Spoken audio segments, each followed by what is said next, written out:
Hello दोस्तों, कैसे हो आप सब। आई होप आप सब बहुत अच्छे होंगे। आज हम हिंदी की क्लास 10th के सिलेबस में से आज हम खंड काव्य में करमबीर भरत का सारांश देखने वाले हैं।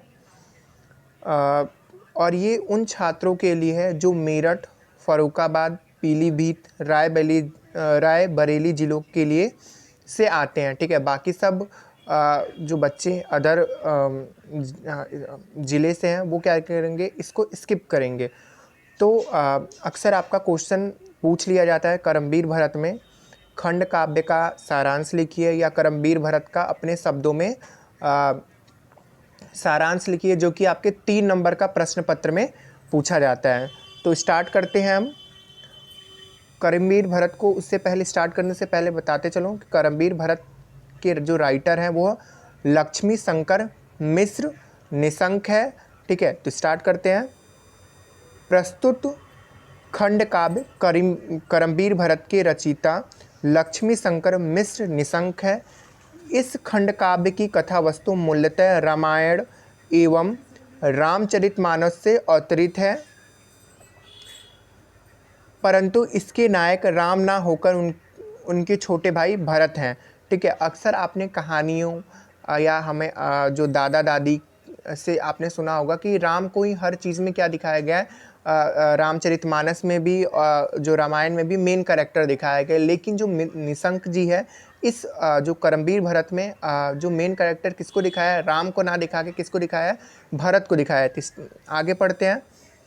इसमें प्रारंभ से अंत तक भरत द्वारा किए गए कार्यों का चरित्र का वर्णन हुआ है।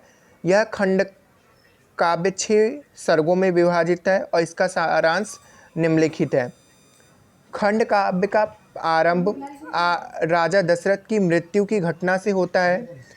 उस समय भरत और शत्रुघ्न दोनों अपने नैनीहाल कैकेय देश गए हुए थे। अचानक कैकेयी के दूत वहां पहुंच गए और भरत को संदेश दिया कि गुरु वशिष्ठ ने शीघ्र ही उन्हें अयोध्या बुलाया है। भरत संदेश पाकर व्याकुल हो उठते हैं और अतिशीघ्र अयोध्या पहुंच जाते हैं।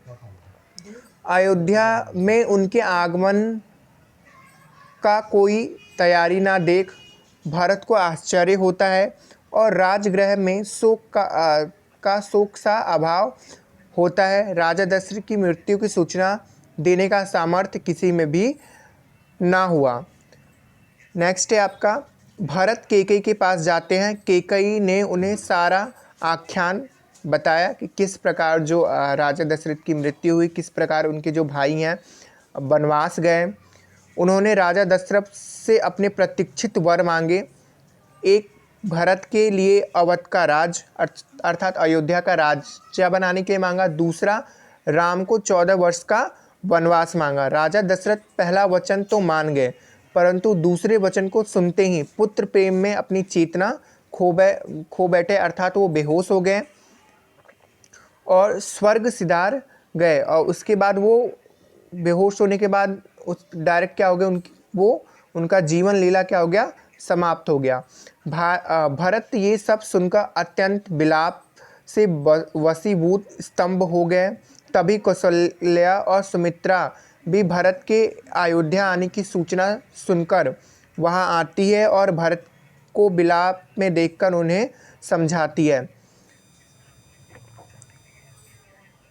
भरत माता कैकेयी के प्रति घृणा भाव से उन पर क्रोधित हो उठते और विलाप करते हुए कहता है। कोटेशन आप जरूर लिखिएगा अगर आप सारांश पूछा जाता है, और सारांश में कोटेशन डालने से जो आपका आंसर जो दिखेगा वो आपका आंसर बहुत सबसे यूनिक दिखेगा, है ना।